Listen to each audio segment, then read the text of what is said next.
Los sueños. ¿Qué pasa con nuestros sueños nocturnos? ¿Son acaso premoniciones? ¿Nos anuncian alguna cosa o deben ser interpretados? Son las preguntas que muchas personas suelen hacerse después de haber tenido algún tipo de sueño o inclusive algún tipo de pesadillas. Sobre todo cuando se sueña con la muerte, se sueña con Satanás, con una gran serpiente, un gran perro lobo que nos quiere hacer daño cuando lo encontramos junto al camino. O algún otro evento en particular. Asociando así los sueños con revelaciones. Revelaciones que tuvieron personas como José, por ejemplo, en el Antiguo Testamento, donde Dios usaba este método para manifestarse a sus siervos. Y lo reitero, solemos asociar los sueños que nosotros tenemos con los sueños que hombres como José o Daniel tuvieron, ¿verdad? Sueños que tenían un fin, sueños que tenían un propósito en la mano de Dios, y era revelar alguna verdad eterna a sus siervos que debía ser comunicada. O bien sea, cuando Dios usó este método, fue por una razón o con un propósito específico. Como ya dijimos, manifestar alguna verdad, en este caso relacionada con el plan de Dios, porque Dios tiene un plan y va a hacer todo lo posible para que ese plan se concrete en año, mes, semana y día. Y con ese fin usó este método de los sueños para comunicar alguna verdad, por ejemplo, como ya dijimos también, a Daniel o a José, el hijo de Jacob. Por ejemplo, José fue llevado a Egipto, ¿recuerda? Fue vendido por sus hermanos a los ismaelitas o a los madianitas, y estos a su vez lo llevaron a Egipto y lo vendieron a un hombre que se llamaba Potifar. Potifar lo puso sobre todos los bienes de su casa, sobre todas sus propiedades para que las administrara. Iba muy bien, todos los negocios iban muy bien, hasta que la esposa de Potifar puso sus ojos en José y trató de seducirlo. José decía, ¿cómo puedo yo hacerle este mal a mi amo? ¿Cómo puedo hacerle yo este gran mal a Dios? ¿Verdad? Y corrió, y todos conocemos la historia, la mujer le arrancó la ropa y lo acusó, y bueno, lo mandaron a la cárcel. Y José tuvo que estar en la cárcel algún tiempo, y no estamos hablando de semanas ni de meses, quizás estamos hablando de años. Ahí en la cárcel igual se vuelve un mayordomo, un administrador muy eficiente, hasta que conoce a dos hombres, al copero del rey y al panadero. Habían sido denunciados por algún tipo de complot en contra de Faraón para matarlo. Estos hombres tienen cada uno un sueño y le cuentan a José, y José interpreta el sueño. La interpretación es clara: el panadero va a morir y el copero va a regresar a servirle nuevamente a Faraón, como evidentemente y posteriormente pasó y sucedió. Lo único que le dice José al copero es: cuando estés delante de Faraón, acuérdate de mí.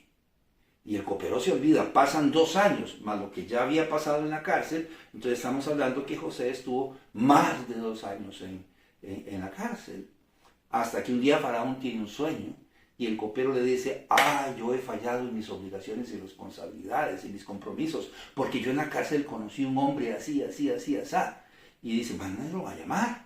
Y lo llaman, lo bañan, lo visten, lo rasuran y lo presentan a Faraón. Y casualmente Faraón le cuenta su sueño y José lo interpreta. Gracias a eso, José sale del anonimato y llega a ser el segundo señor del reino. Él porta el sello del faraón y llega a tener un puesto muy importante. Recapitulo. Era necesario que José fuese vendido por sus hermanos. Era necesario que fuese vendido por los ismaelitas a Potifar en Egipto. Era necesario que fuese a la cárcel. Era necesario que interpretara los sueños del copero y del panadero. Era necesario que saliera del anonimato y fuera presentado a Faraón e interpretara los sueños de Faraón para que ocupara un lugar de preponderancia en Egipto. Nosotros sabemos lo que pasó después. Jacob llega a darse cuenta que su hijo no había muerto, como decían sus hermanos, en las garras de alguna bestia en el campo, sino que estaba vivo. Y José acude a Egipto con toda su gente, con toda su familia, con todos sus siervos, aproximadamente como 70 personas. Y se reencuentra con José y cohabitan en la tierra de Gosén por más de 400 años, de donde pasan de ser como 70 personas a más de 4 millones de personas. Era necesario. Los sueños que tuvo que interpretar José y que él mismo dice, yo no tengo ningún don y quizás lo vamos a ver más adelante, sino Dios me ha dicho lo que va a pasar y lo que él va a hacer. Pero Dios tenía un propósito dentro de su plan, que el pueblo, que era apenas una tribu como de 70 personas, viniera a Egipto para que se multiplicara a lo largo de 400 años. Si bien es cierto, fueron esclavizados, Dios levantó un libertador, a Moisés, y los sacó y los lleva al monte de Sinaí. ¿Y qué pasa en el monte de Sinaí? Son constituidos como una nación libre y soberana. Así se le dio origen a la nación de Israel. Todo en cumplimiento a las promesas hechas a Abraham. Hoy suele usarse a José y su vida para afirmar que todos nuestros sueños tienen significado y deben ser interpretados. Sin embargo, al leer las Sagradas Escrituras, particularmente el libro de Génesis, yo no encuentro a José levantándose temprano en la mañana, abriendo su oficina y atendiendo a cuanta persona había tenido un sueño la noche anterior, desde la mañana hasta tarde en la noche. Yo no encuentro esa situación en las Sagradas Escrituras, ni a José, ni a Daniel, ni a ningún otro, puesto que no todos los sueños eran una revelación de Dios. Aquellos solamente que tenían que ver con el plan de Dios. De hecho, tenemos que hablar del sueño. Y el sueño es la forma establecida por Dios para que nuestro cuerpo, para que nuestro cerebro particularmente pueda recuperarse del estrés experimentado durante el día. ¿Quién creó al hombre? Dios. Y todos los sistemas, el sistema circulatorio, el sistema linfático, ¿verdad? El sistema nervioso central, que es muy interesante, ¿verdad? Que se divide en dos, el sistema simpático y el sistema parasimpático, que nos ponen en alerta cuando hay una situación adversa y nosotros nos ponemos como un gato, ¿verdad? Inmediatamente actuamos y reaccionamos. ¿Quién creó todos estos sistemas? ¿Quién creó todos estos ciclos? Dios. Bueno, el sueño es creado por Dios, ¿verdad? Para que nuestro cuerpo y nuestro cerebro puedan recuperarse del estrés que hayamos podido sufrir durante el día. Vea qué dice el libro de San Juan. ¿Qué dicen? Es más, creo que son los apóstoles los que hablan en el libro de San Juan, en el capítulo 11 y en el versículo 12. Tenemos que ponerle atención. Quizás podríamos subrayar ciertas palabras ahí de este texto. Pero dice en San Juan 1:12, hablando de la muerte de Lázaro. Dijeron entonces sus discípulos: Señor, si duerme, sanará. Hasta unos humildes hombres, como los discípulos del Señor Jesús, como los apóstoles, que muchos no sabían ni leer, ni escribir, ni distinguir la mano derecha de la izquierda, cuando el Señor Jesucristo les dice que Lázaro duerme y después les aclara que está muerto, que ha muerto, que tiene 4 días o 3 o 4 días de haber muerto, y él les aclara esto. Ellos les dicen, tercera es la vencida. Juan capítulo 11, versículo 12. Dijeron entonces sus discípulos, Señor, si duerme, sanará.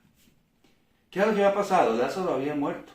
Y el Señor Jesucristo le dice, vamos, tenemos que subir a casa de Lázaro, porque Lázaro duerme, hablando de que había muerto. Pero como Él les dice, Lázaro duerme, los mismos discípulos, los mismos apóstoles, muchos de los cuales no distinguían la mano derecha de la izquierda, porque eran analfabetas, le dicen, Señor, pero si duerme, sanará. Ellos mismos sabían, la gente sabía en aquella época, que el sueño era necesario para ayudar al cerebro, o al cuerpo, o al menos al ser humano, a recuperarse, ¿verdad? De hecho, nosotros hablamos de un sueño reparador. ¿Qué estamos diciendo? Que el sueño fue establecido por Dios para que nuestro cuerpo y nuestro cerebro puedan recuperarse del estrés experimentado durante el día. De ahí la importancia de dormir mínimo 8 horas diarias. Por eso Dios creó un ciclo, y se llama el ciclo del sueño, el cual consiste en que tengamos que pasar por diferentes fases, desde dormir superficialmente hasta dormir profundamente de manera cíclica. Quiere decir que es algo como así, comenzamos a cabecear, comenzamos a cabecear, nos dormimos y quedamos profundamente dormidos. Y de nuevo vuelve a empezar el ciclo, aproximadamente cada 90 minutos, ¿verdad? Como que comenzamos a despabilarnos un poco, pero no nos despertamos totalmente y de repente vuelve a repetirse el ciclo. Comenzamos a caer en un sueño profundo hasta que quedamos totalmente dormidos. Es en estos ciclos o fases en que nosotros podemos experimentar sueños. Es más, probablemente siempre soñamos. Lo que pasa es que solamente recordamos los sueños que hemos vivido cuando estamos un poquito más despabilados, cuando nuestro sueño no es tan profundo, ¿verdad? De manera que no recordaremos probablemente aquellos sueños que hayamos tenido cuando estamos profundamente dormidos. De manera que los sueños son parte de un ciclo continuo de reseteo mientras nosotros dormimos, entre comillas, durante la noche. Por ende, nuestros sueños siempre estarán relacionados con nuestra memoria o con nuestros recuerdos, con los recuerdos que hemos atesorado en nuestra memoria. Por ejemplo, vi una publicación recientemente en Facebook sobre una mujer que estaba sentada sobre un montón de cajas de cerámica, de piso cerámica, y ella decía, aquí estoy yo comiendo pan duro, pero vale el sacrificio porque un día voy a tener totalmente mi casa. Entre tanto voy comprando poquito a poco cosas que yo necesito. Y estaba sentada así, en un montón de cajas de piso cerámico. Como a mí me gustan también las guitarras, estaba viendo la construcción de una guitarra por un luthier. Un luthier es un maestro experto en la construcción de guitarras, y él estaba ahí construyendo su guitarra. Yo estaba viendo el video cómo él iba haciendo para construir aquella guitarra. Llegó la noche y me dormí y tuve un sueño.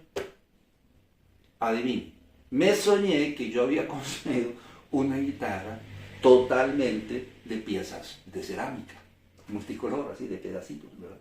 Imagínense lo que podía llegar a pesar esa guitarra. ¿Qué es lo que estamos diciendo? Que nuestros sueños siempre están relacionados con los recuerdos que hemos atesorado en nuestra mente, y a veces los asociamos y los mezclamos y construimos, entre comillas, toda una historia. Los sueños también pueden estar estrechamente relacionados con nuestros anhelos, preocupaciones, inseguridades y temores. Por eso cuando estamos preocupados por algo, tenemos sueños o pesadillas recurrentes relacionadas con nuestra preocupación, con nuestro anhelo, con nuestra inseguridad o con nuestro temor.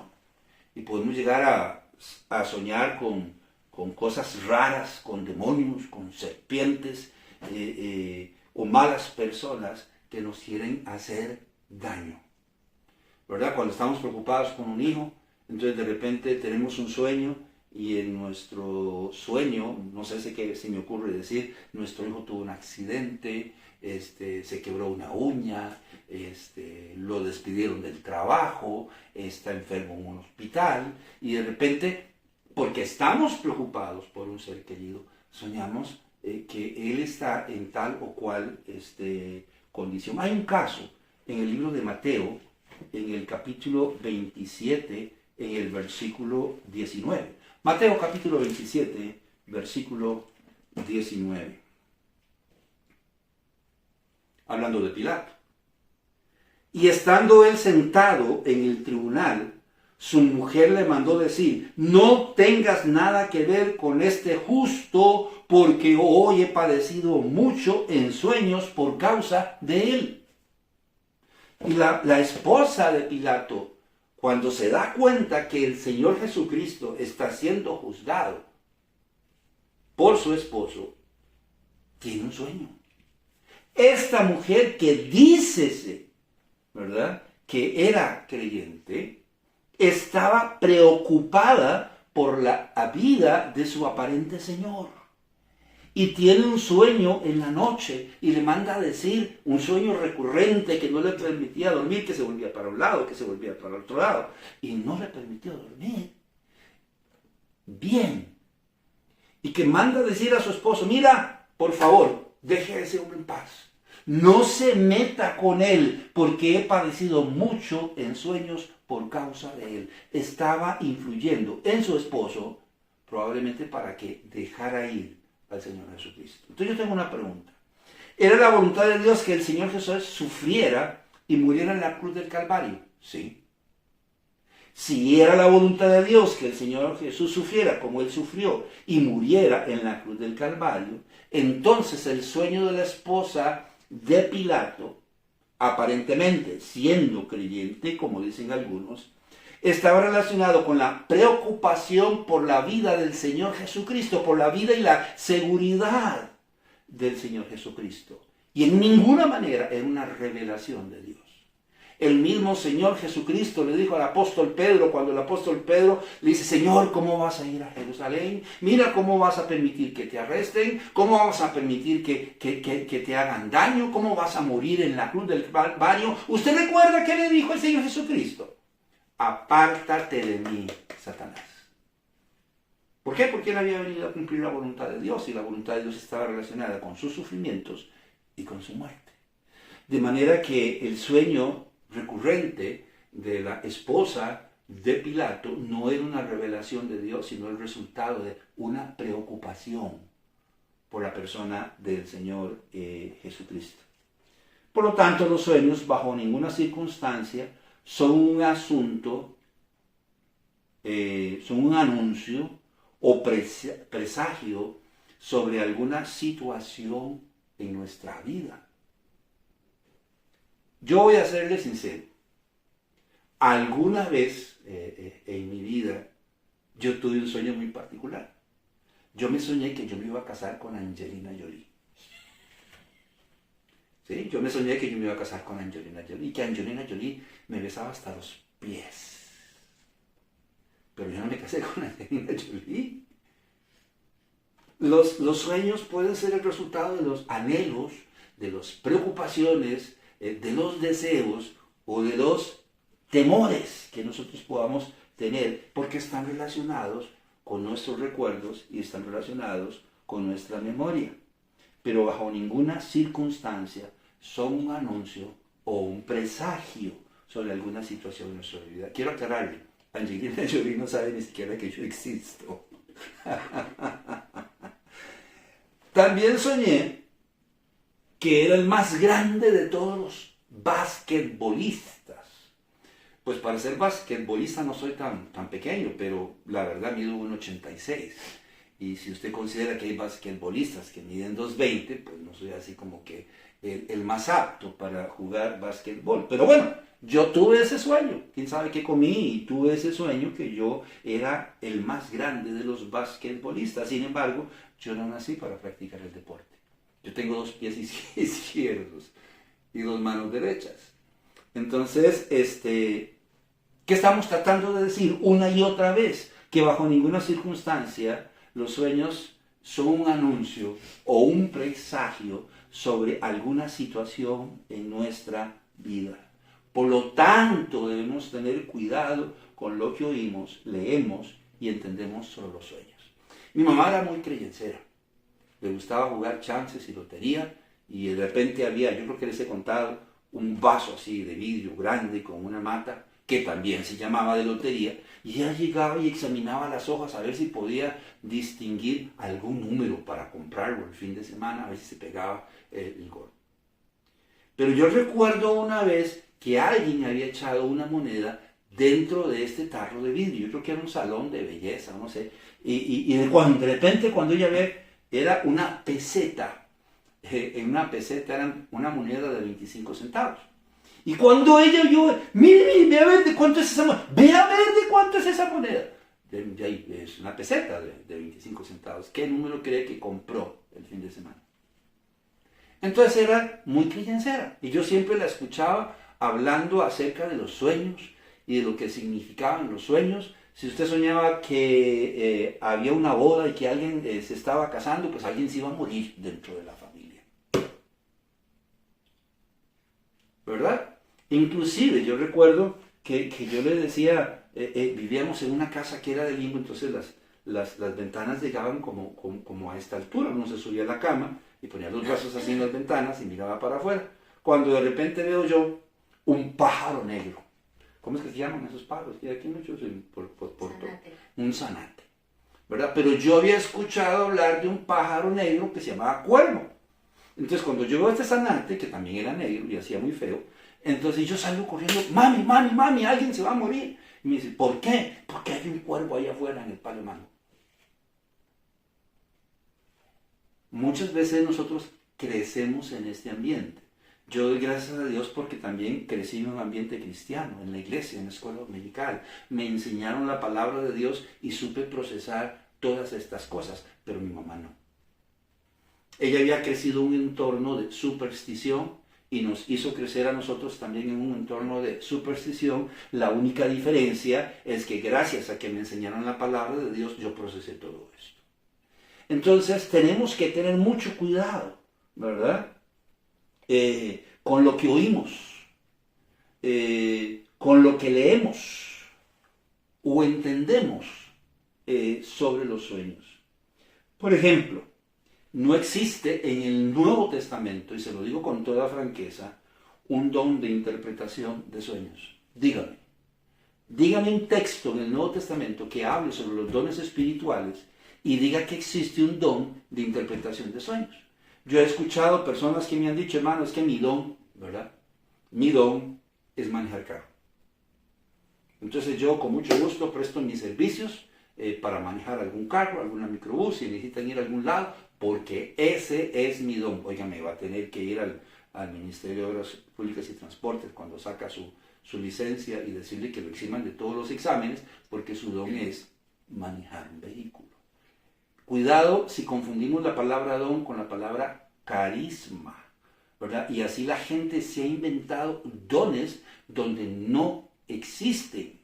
Yo no sé, el don de la música, el don del canto, perdónenme con todo respeto, esos son carismas. Cosas con las que nosotros nacimos, predisposiciones, facilidades que nosotros tenemos. Pero un don es algo que Dios nos da. La palabra don quiere decir dádiva. De manera que un don es algo que no tenemos, que estamos imposibilitados para tener. Tenemos 2 manos izquierdas, 2 pies izquierdos, y de repente Dios nos da la capacidad de. Pero resulta que en las Sagradas Escrituras En el Nuevo Testamento, por ejemplo, no existe ni un solo texto que hable de un don de interpretación de sueños. No existe. Si me dicen, ay hermano, pero ¿y este asunto del don de lenguas y el don de profecía, que eran dones de revelación, los dones de los sueños y la interpretación de sueños no estarán implícitos dentro de estos? El don de lenguas y el don de profecía. Bueno, si usted me lo presenta así, tengo que decirles que con el pasar del tiempo, después de Pentecostés, la manifestación efusiva del Espíritu Santo menguó en algunos aspectos o en muchos aspectos, y los dones temporales, como el don de lenguas o el don de profecía y otros semejantes, desaparecieron, cayeron en desuso o experimentaron algún cambio. O usted va a contradecir lo que dice la palabra de Dios, porque dice la palabra de Dios aquí en 1 Corintios en el capítulo 13, en el versículo 8 y 10. El amor nunca deja de ser, pero las profecías se acabarán y cesarán las lenguas y la ciencia acabará. Mas cuando venga lo perfecto, entonces lo que es en parte se acabará. ¿Qué está diciendo? Claramente que dones temporales, como el don de profecía, probablemente iban a sufrir cambios. Y que el don de lenguas iba a desaparecer, y también el de ciencia. ¿Por qué? Porque la palabra de Dios escrita estaba siendo recopilada. Por eso el apóstol Pablo dice, y no impidáis hablar en lenguas. Pero ya había dicho en 1 Corintios 13, 8 y 10 que iban a acabar. Entonces, entre tanto se termina de recopilar la palabra de Dios escrita, la perfecta revelación de Dios. Pueden seguir hablando en lenguas, pueden seguir practicando el don de profecía o el don de ciencia. Pero una vez que haya sido recopilada la palabra de Dios, esto va a caer en desuso. ¿Dónde dice esto? Bueno, vamos a buscar algunos pasajes en 2 de Pedro, en el capítulo 1, en el versículo 19, dice el apóstol Pedro sobre la palabra de Dios. Tenemos también la palabra profética más segura, a la cual hacéis bien en estar atentos como una antorcha que alumbra en lugar oscuro, hasta que el día esclarezca y el lucero de la mañana salga en vuestros corazones. Tenemos también la palabra, ¿qué dijo? Profética más segura. ¿Más segura que qué? En su contexto, más segura que la voz audible de Dios. Lea 2 de Pedro 1, todo el capítulo si así lo desea. En el libro de Colosenses se nos revela una verdad. En el capítulo 4, en el versículo 16. Colosenses capítulo 4, versículo 16. ¿De qué habla el apóstol Pablo aquí en Colosenses? De lo que le acabamos de mencionar. Dice, cuando esta carta haya sido leída entre vosotros, haced que también se lea en la iglesia de los laodicenses, y que la de la Odisea la leáis también vosotros. ¿De qué está hablando el apóstol Pablo aquí? De cómo se estaba recopilando la palabra de Dios. Y él les dice, bueno, esta carta que yo les envío, por favor, una vez que ustedes la hayan leído y digerido, compártala con la iglesia de la Odisea. Y que los hermanos de la Odisea compartan la carta que yo les envié a ellos con ustedes. Entonces nos quedamos pensando, ¿y cuál es la carta de la Odisea? Bueno, hay una carta que fue en común enviada a las iglesias de este sector, que es la carta de los Efesios. Se le puso Efesios porque fue enviada a la iglesia de Éfeso y distribuida desde Éfeso a todas las demás iglesias. Entonces está diciendo, cuando les llegue la carta, intercámbienla. ¿Y qué comenzó a hacerse? Se comenzó a recopilar la palabra de Dios escrita. Está hablando, dice, de cuando venga lo perfecto. Y en el libro de Santiago, en el capítulo, lo voy a leer yo, no es necesario que lo pongamos ahí, pero dice aquí en Santiago, en el capítulo 1, de la siguiente manera. Pero sed hacedores de la palabra y no tan solamente oidores, engañándoos a vosotros mismos. Porque si alguno es oidor de la palabra, pero no hacedor de ella, este es semejante al hombre que considera un espejo su rostro natural. porque él se considera a sí mismo y se va y luego olvida cómo era. Mas el que mira atentamente en la perfecta ley, la libertad, y persevera en ella, no siendo oidor olvidadizo, sino hacedor de la obra, este será bienaventurado en lo que hace. ¿De qué está hablando? De la palabra de Dios. Entonces, él compara, tanto aquí como en 1 Corintios 13, la palabra de Dios con un espejo. Los espejos en aquella época eran de bronce bruñido. Para que usted me entienda, era como una especie de sartén de bronce al que lo pulían y le sacaban mucho brillo y se veía. La imagen era algo distorsionada. Les podía servir como para peinarse o si tenían bien el turbante o el manto puesto, qué sé yo, pero no reflejaba verdaderamente la imagen. No hacía un espejo. Y dice de la palabra de Dios que es un espejo. De hecho, en su contexto, en Santiago, por eso leímos desde el versículo 22, pero sed hacedores de la palabra. Está hablando de la palabra de Dios. Y la palabra de Dios es ese don perfecto. Ya lo leímos en 2 de Pedro, en el capítulo 1, en el versículo 19. La perfecta revelación de la palabra de Dios. O de la profecía. La perfecta revelación profética. Entonces está hablando de cuando venga lo perfecto, dones como de revelación, como el don de lenguas, como el don de profecía o el don de ciencia, iban a sufrir cambios o iban a caer en desuso. Por eso en 2 de Timoteo, en el capítulo 4, en el versículo 13, Pablo pide que le traigan los rollos, porque la palabra de Dios estaba siendo escrita y Pablo preservaba con él algunos de ellos.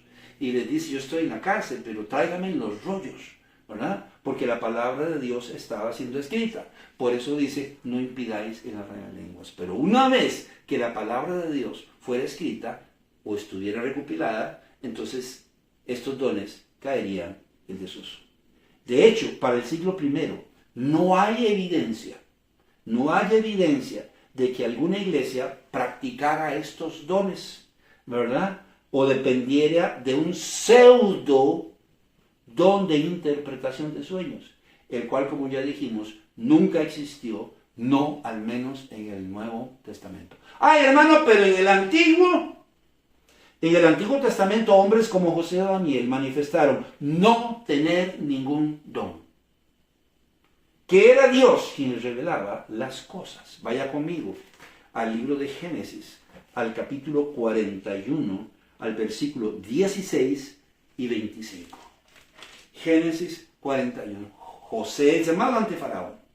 Y Faraón le dice, bueno, dicen que usted es muy bueno, ¿cómo se llama? Interpretando sueños. Vea la respuesta de José en Génesis 41, 16. Respondió José a Faraón diciendo, no está en mí. Dios será el que dé respuesta propicia a Faraón. Yo no tengo ninguna habilidad. Yo no tengo ningún don. Dios me dice y yo le comunico a usted. Y dice aquí en el versículo 25. Entonces respondió José a Faraón. El sueño de Faraón es uno mismo. Dios ha mostrado a Faraón lo que va a hacer. No existe un don de interpretación de sueños. Por eso, si llegamos a tener sueños recurrentes que perturban nuestra alma, se nos recomienda. Se nos recomienda, por ejemplo, orar no solo antes de acostarnos, porque a veces nos acostamos tan cansados que nos acostamos como las gallinas o como los animalitos, sin elevar nuestros pensamientos a Dios. Entonces se nos recomienda orar no solo al acostarnos, sino durante el día, manteniendo así una buena relación con Dios. Entonces recordamos lo que dice, por ejemplo, el salmista. Recordamos lo que dice el salmista. ¿Y qué es lo que dice el salmista? Bueno, el salmista decía, tarde y mañana y a mediodía oraré y clamaré y Él oirá mi voz. Oiga, a veces es complicado esto de la oración. Parece ser que no hemos entendido. Nos levantamos como animalitos, salimos corriendo, nos alistamos, desayunamos, eso sí desayunamos, y nos vamos para la escuela, la universidad o el trabajo, pero ni siquiera nos acordamos de Dios. Quizás por eso nuestro día es tan duro. Llega el mediodía y sucede lo mismo. Llega la noche, ¡pum!, y nos tiramos en la misma cama que dejamos extendida en la mañana. Como animalitos. El rey David decía, y hablaba mucho de estos sueños recurrentes y las pesadillas y los temores que él experimentaba durante el día, o más bien que experimentaba durante la noche, que perturbaban su sueño. Pero de repente él dice, tarde y mañana y al mediodía oraré y clamaré. Y esa confianza y esa relación con Dios parece que fue lo que le ayudó a superar este asunto de los temores nocturnos, de lo que él habla también por ahí en otro salmo. De manera que se nos recomienda no solo orar antes de acostarnos, sino a diferentes horas en el día, echando así nuestra relación con Dios. Se nos recomienda confesar nuestras ofensas al Señor antes de acostarnos. Te repito, no como los animalitos. Dice en el libro de los Salmos, en el capítulo 51, en el versículo 3 y 4, decía el salmista, porque yo reconozco mis rebeliones y mi pecado está siempre delante de mí. Contra ti solo he pecado y he hecho lo malo delante de tus ojos, para que seas reconocido justo en tu palabra y tenido por puro en tu juicio. No nos acostemos como animalitos. Llegamos a nuestra casa. Mire, bañarse a veces antes de acostarnos es muy sano. Nos despabila lo suficiente como para que podamos entrar delante de la presencia de Dios y examinar nuestra vida y lo que hemos hecho durante el día, lo bueno y lo malo, y reconocerlo delante de Dios, acostándonos, como dice el autor de Hebreos, con una conciencia limpia y tranquila. Se nos recomienda no solo confesar o reconocer nuestras ofensas, sino a desechar la ira, el enojo y el resentimiento. Usted recuerda lo que decía el apóstol Pablo en el libro de Efesios, en el capítulo 4, en el versículo 26, digo que si lo recuerda. Airaos, pero no pequéis, que dice, no se ponga el sol sobre vuestro enojo. Está comprobado. Los niños que son regañados, castigados, disciplinados de alguna manera por sus padres, tarde en la noche antes de acostarse, y se acuestan llenos de enojo, de ira y de resentimiento, y de un cúmulo de sentimientos más. ¿Cómo se levantarán al día siguiente motivados para ir a la escuela, al colegio, a la universidad o al trabajo? Entonces el apóstol Pablo dice, desechemos la ira, el enojo y el resentimiento, no nos acostemos así. Arreglemos esa situación antes de acostarnos. Se nos recomienda no darle lugar al diablo. ¿Qué es lo que dice el Salmo 16:7? Que muchos esgrimen, ¿verdad? Y dicen que mientras están durmiendo, Dios les revela cosas eternas y ocultas. Dicen, usando el Salmo 16, el versículo 7. ¿Qué es lo que dice? Bendeciré a Jehová, que me aconseja. Aún en las noches me enseña mi conciencia. Cuidado con lo que el Salmo dice, porque dice que el Señor nos aconseja y nuestra conciencia nos enseña. Ya lo que estamos diciendo de los sueños que están relacionados con nuestros recuerdos y con nuestra memoria, dice, y nuestra conciencia nos enseña. Pero supongamos que sea cierto lo que la gente dice, que aún mientras nosotros estamos durmiendo, el Señor nos aconseja. Si eso es cierto, entonces Satanás pudiese hacer lo mismo. Y Satanás, a través de nuestra conciencia, de nuestra memoria, de nuestros recuerdos, puede sugerir cosas con el fin de perturbar nuestra alma o hacer trastabillar, ¿qué cosa? Nuestra fe y nuestra confianza en el Señor. Pues entonces no le demos lugar al diablo. Vea lo que dice la palabra de Dios en Efesios, en el capítulo 4, en su contexto, cuando está diciendo el apóstol Pablo en el versículo 26 de airaos, pero no os pequéis, no se ponga el sol sobre vuestro enojo. Y en el versículo 27 dice, ni deis lugar al diablo. Su sueño es tan perturbador que quiere hacer trastabillar su fe y su confianza. Levántese de su cama, póngase de rodillas y entre a la presencia de Dios y hable con Dios. Pero no le dé lugar al diablo. Ay, mi amor, yo no sé qué voy a hacer, porque anoche tuve un sueño, yo soñé esto, y yo soñé aquí, yo soñé el otro, y habían tales anuncios y revelaciones y presagios que no tienen nada que ver con el plan de Dios. Se nos recomienda depositar a nuestros seres queridos en las manos de Dios.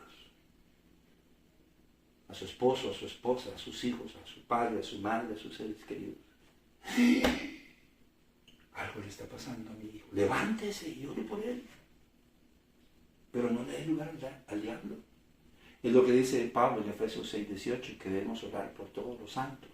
Que debemos orar entre nosotros, por nosotros mismos, por nuestros problemas y nuestras necesidades. Pero por sobre todo, antes de acostarse, deposite todas sus inquietudes, temores y preocupaciones en las manos de Dios. Ya le dijeron en el trabajo que van a comenzar a despedir gente.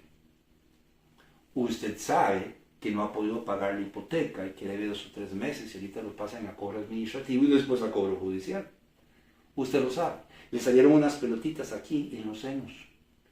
Presuntamente podrían ser cancerosas. Bueno, deposite sus inquietudes, sus temores y preocupaciones en las manos de Dios. Porque si no lo hace, va a comenzar a tomar o a tener sueños que van a perturbar su alma y no le van a permitir tener paz. Y no va a permitir a su cuerpo y a su cerebro que se recupere del estrés diario. El estrés va a aumentar y su vida va a ser más complicada todavía. ¿Qué dice el Salmo o el libro de los Salmos en el capítulo 3? Y nos vamos a tomar el tiempo para leer estos pasajes. Salmos capítulo 3, versículos 5 al 6. Yo me acosté y dormí, y desperté, porque Jehová me sustentaba. No temeré a 10 millares de gente que pusieren sitio contra mí. Eso es cierto. Me van a pasar a cobro administrativo y a cobro judicial. Probablemente me van a despedir. Quizás tenga cáncer en los senos. Pero yo voy a confiar en Dios. ¿Y qué dice el salmista? Dice, yo me acosté y dormí. Tan plácidamente que no recuerdo haber soñado nada.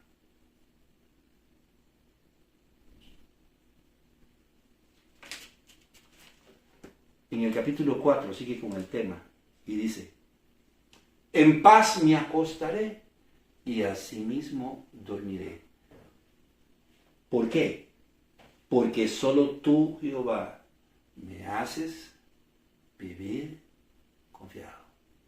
¿Qué es lo que pasa cuando los niños tienen sueños que atemorizan su alma? Se despiertan y salen corriendo y pegando gritos. Mami, mami, mami, mami, es que estoy en sueño. Y se meten en las cobijas con su mamá y se acurrucan ahí entre su mamá y entre su papá. ¿Y cómo duermen? Plácidamente.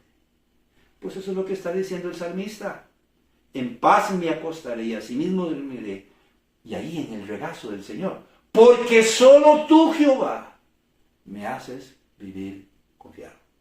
Por eso hablamos de no solo orar durante la noche, sino durante el día.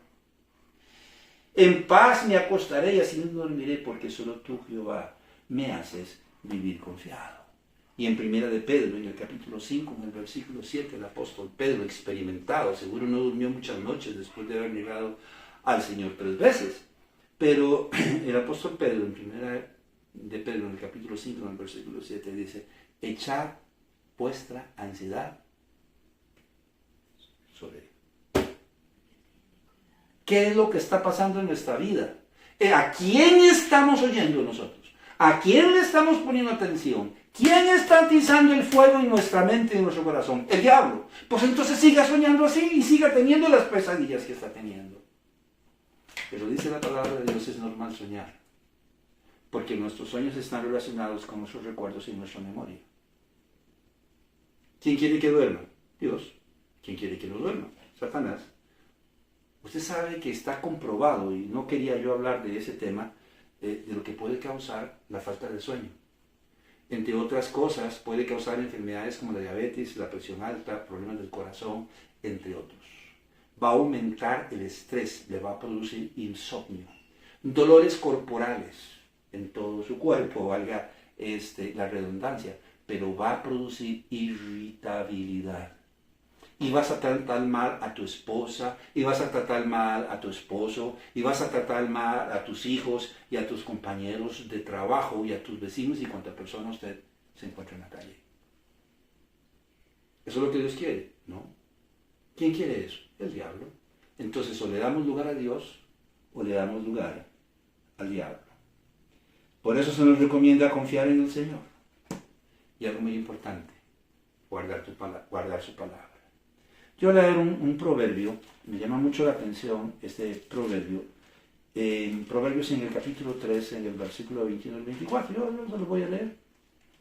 Y vea lo que dice el sabio Salomón. Hijo mío, no se aparten estas cosas de tus ojos.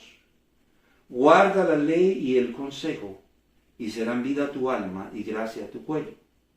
Entonces andarás por tu camino confiadamente y tu pie no tropezará. Cuando te acuestes no tendrás temor, sino que te acostarás y tu sueño será grato. ¿Qué está diciendo? Que claro, usted dedica todo su día a transgredir la ley y la palabra de Dios y llega la noche, ¿qué confianza va a tener en Dios? ¿Qué tipo de sueños perturbadores va a tener? Pero dice que si usted es honesto y sincero y se dedica a guardar la palabra de Dios, Dios va a velar por sus sueños. ¿Recuerda usted lo que dice el salmista? También lo vamos a leer. ¿Recuerda usted lo que dice el salmista? No temerás el terror nocturno, ni saeta que huele de día, ni pestilencia que ande en oscuridad, ni mortandad que en medio del día destruya. La casa de mi mamá, voy a decirlo así, no tenía cerchas, sino vigas. Vigas, y estaba el techo, un techo alto. Entonces crujía mucho. El problema era cuando alguien se moría. Cuando alguien se moría y íbamos al funeral, ¿verdad? Como niños, se nos había dicho que las candelitas, las luciérnagas, ¿verdad? Abuela, ¿qué son esas cosas que andan ahí? Ah, esas son algunas almas en pena que no han encontrado descanso. Las candelitas, ¿verdad? Las luciérnagas. Entonces, cuando alguien se moría y llegaba la noche, nosotros no queríamos que apagaran la luz. Veníamos de un funeral, de ver gente muerta.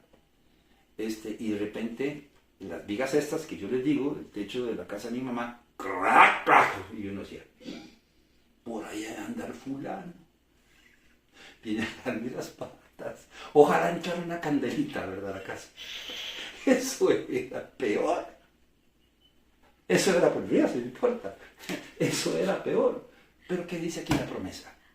¿Qué dice aquí la promesa? No temerás el terror nocturno, ni saeta que huele de día, ni pestilencia que ande en oscuridad, ni mortandad que en medio del día destruya. ¿Por qué? Porque yo he tomado tiempo durante el día, no solo durante la noche, para meditar en Dios y en su palabra. Así de simple, así de sencillo. No me he esperado a la noche. Porque cuando llega la noche antes de acostarme no me acuesto como un animalito, sino trato de reflexionar en mis errores, en mis desaciertos en el día. Y entro a la presencia de Dios confesando y reconociendo mis pecados antes de acostarme. Porque no le doy lugar a la ira, el enojo y al resentimiento, y arreglo con mi cónyuge o con mis hijos o con quien tenga que arreglar la situación antes de acostarme. En paz me acostaré y así mismo dormiré. Pero ¿cuántas veces no nos acostamos en paz porque estamos mal con el cónyuge, con los hijos o con los padres? Porque aunque el diablo pone cosas en mi cabeza, yo me levanto y lo reprendo y entro a la presencia de Dios, como si me metiera ahí entre las cobijas del Padre Celestial, y puedo dormir en paz y con total tranquilidad, porque pongo a mis seres queridos en las manos de Dios. Es decisión de ellos lo que ellos quieran hacer. La decisión que quieran tomar y el camino que quieran seguir es de ellos, pero yo voy a confiar en Dios y los voy a poner en las manos de Dios. Porque aunque hay problemas y situaciones adversas, inquietudes, temores y preocupaciones y temores, yo los voy a poner en las manos de Dios y voy a descansar en Dios. Voy a dedicarme a guardar la palabra de Dios. Consecuencia, resultado, voy a tener paz a la hora de dormir. A la larga, como dicen, que sueñe con los angelitos. Voy a soñar con los angelitos y un paraíso. Yo le digo una cosa, yo le pregunto una cosa. Dentro de esos sueños, ¿cuántas veces sueña usted con Dios? ¿Y cuántas veces sueña con el diablo? ¿No es cierto que soñamos más bien cosas malas que cosas buenas? Cuando yo sueño con Dios, me tengo que sentar y regocijarme. Me estaba soñando con el ser más maravilloso del mundo. Nuestros sueños son el resultado de nuestros anhelos, de nuestras preocupaciones, de nuestras inquietudes, de nuestras inseguridades o de nuestros temores. Y están relacionados con nuestra memoria o con nuestros recuerdos y con nuestra conciencia. Pero bajo ninguna circunstancia son revelaciones o presagios que deban ser interpretados y que nos induzcan a apartarnos del mal. Cuidado con lo que vemos, leemos o oímos. Mi nombre es Carlos Corrales. Yo espero que la pases bien, que esta noche tengas un sueño reparador.